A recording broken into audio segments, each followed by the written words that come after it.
Hey friends, how's it going today? Welcome in to a daytime live. A little unusual for me, but I do like to come in during the day sometimes to show you that I am awake during the day. I don't just wake up at 7 p.m. to do lives. How's it going out there? What's your day like? What's the weather like? Tell me the best thing that's happened to you today or the worst thing. I'll give you cheers or sympathy or, basically tell me what you need. I got it for you. And speaking of that, my post today on LinkedIn was about me believing in you. So that's what I'm here to do. And I'm going to stick with that. I'm going to just be a person who believes in you.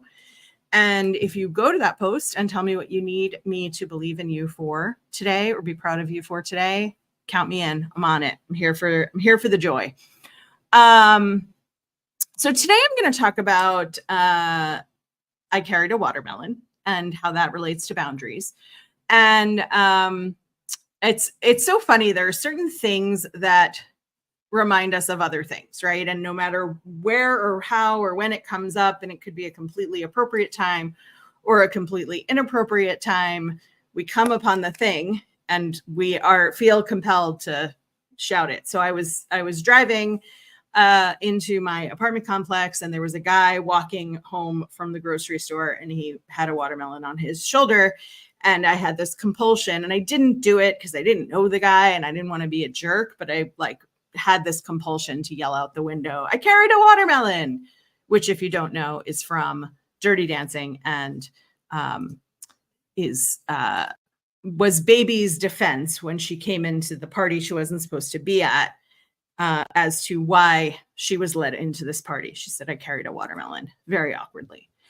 And it made me think about how we do this at work. We stand in defense of why we're there and why we belong there and why we deserve to be there and how we're earning our keep.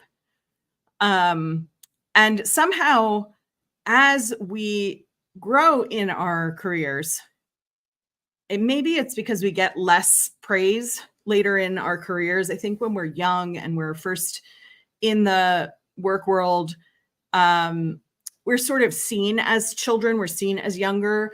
And so it's more common for our bosses to give us props and to say we did a good job and to call us out in meetings. And the older we get and the more executive level and leadership level we get, the more likely we are to be putting praise out and not receiving praise. And when we are people pleasers, it becomes our way to not brag, because that's not our way when we're high achievers and people pleasers, but to sort of stand in defense of this is why you have me here, right? And so if I think about examples from my own career and my days as a workaholic, there was a constant, in my situation, there was a constant compulsion to raise my hand and say, I'll do it, whatever it is. Count me in. I'll take care of it. I'll handle it. And it was met with initially like, wow, that's great leadership. Thanks for doing that. We appreciate it. And it eventually transitioned to, hey, who's going to wake up thinking about this? And all eyes turned to Lauren, because of course I would. And I thrived on that for a while. And then I think, like any addiction, and I do think workaholism is an addiction. I do think high achievement can be an addiction. It's not always, but I think it can be an addiction. Like with any other addiction, there was this, less return on me doing more of a, like, that's my new baseline. That's the expectation. Lauren just sort of does all the things, and much more of a need for me to feel like I was contributing. And what made me feel like I was contributing was praise. So it wasn't that I was praise hungry for the sake of people saying like, you're amazing. It was that I was praise hungry for the sake of being recognized that I belonged there and that I was like earning my keep. And the fear that I had, and I see this with a lot of my clients, the fear that I had was if I was contributing at any lower of a level, or people didn't know how much was on my plate, which was often the case because I made it look easy, that people would forget that I was contributing and that I belonged there, and they might question why I was there. What was I doing? And why do we need an HR executive for a small company? Well, you need an HR executive for a small company because it was a dysfunctional small company that became more functional by having HR. And you needed an HR executive because in reality, I was HR and operations and whatever else wasn't getting picked up somewhere around the office. And so I really was the vice president of whatever you need. And when I was in the room, I was often invited into the room where it didn't necessarily make sense for HR to be in the room. So I was invited into programming meetings. I was invited into marketing type meetings. I supervised the meetings and conference team, their department. So I was in that room all the time.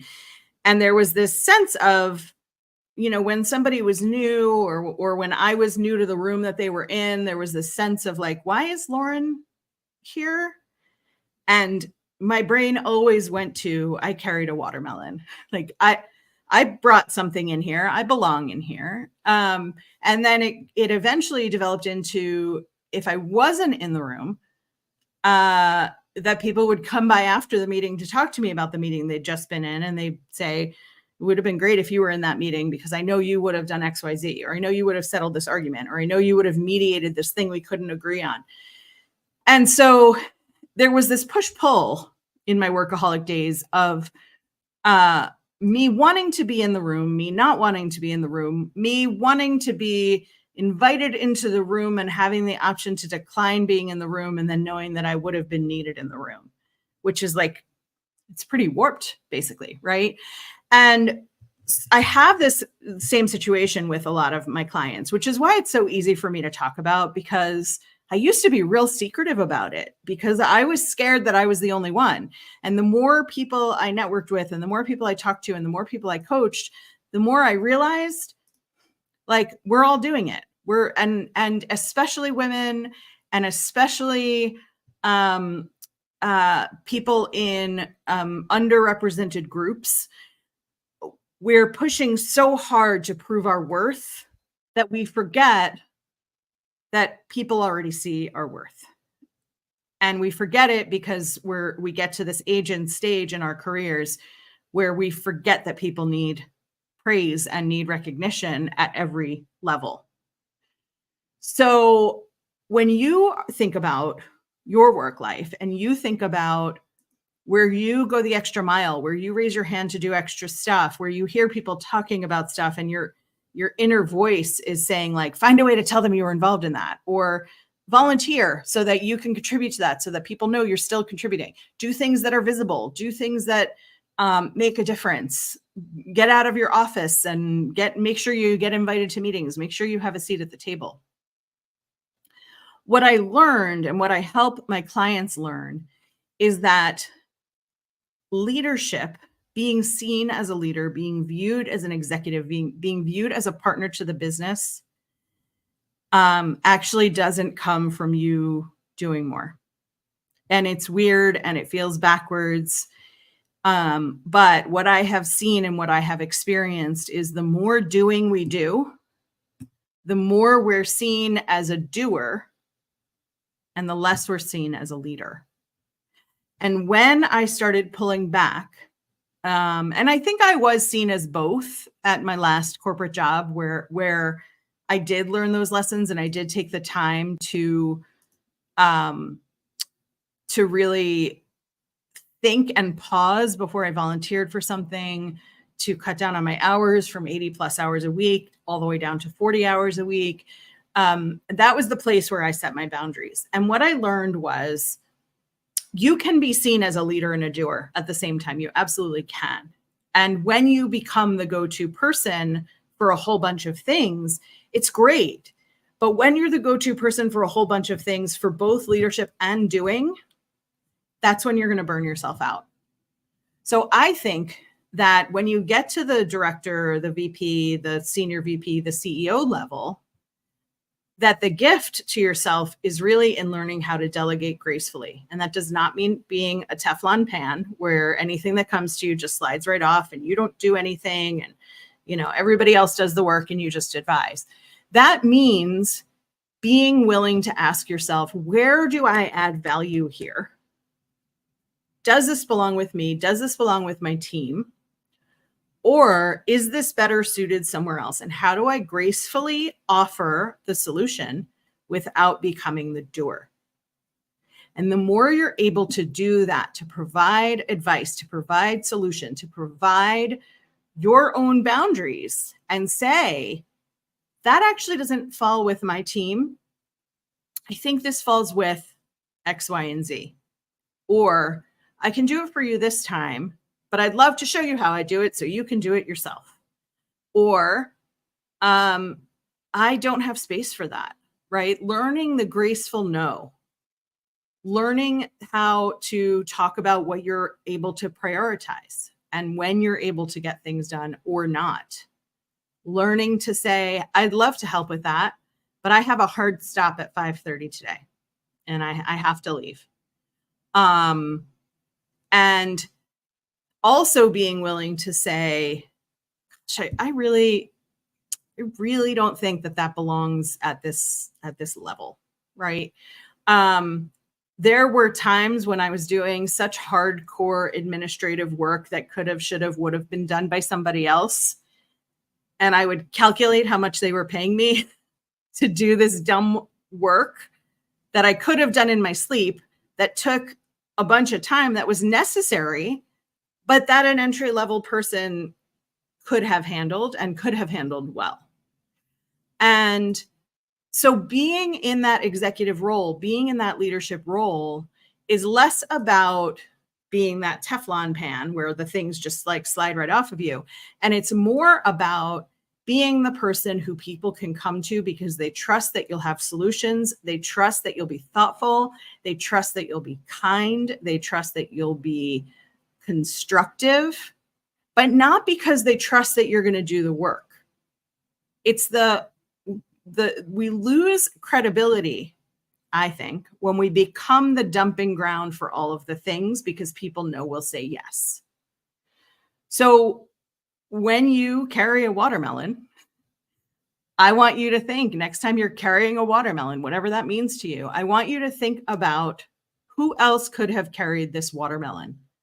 What else could I have added to this party? If I had had the time that it took me to pick up and carry a watermelon and carry it in and put it down somewhere, if I had had that time back, how could I have used it to make a different, a bigger, a better, a more valuable impact because of my level, because of my knowledge, because of my experience, instead of being a watermelon carrier? Where else could I have impacted? And that really, really, really helps with your leadership to be able to say, I'm here to help, to support, to lead, to collaborate. This is where I fit in. This is how I fit into this.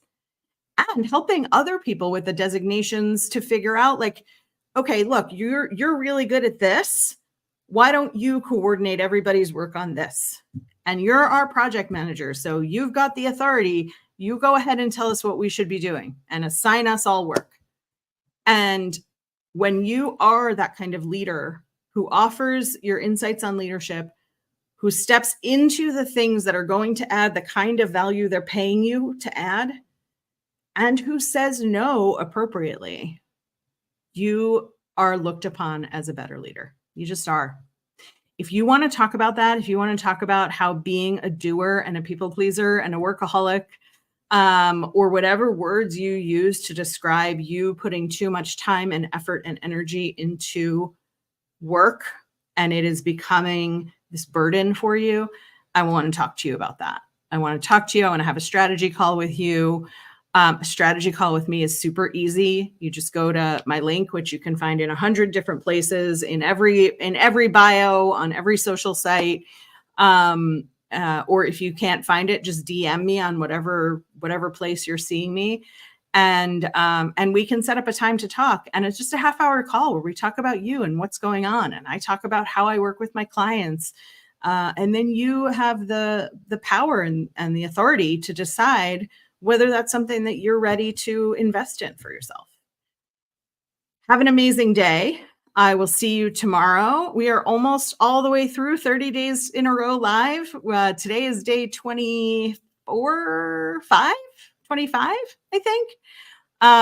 So on we go, and I'll be with you for the rest of the week as we get to 30 days. Have a great day. Thanks.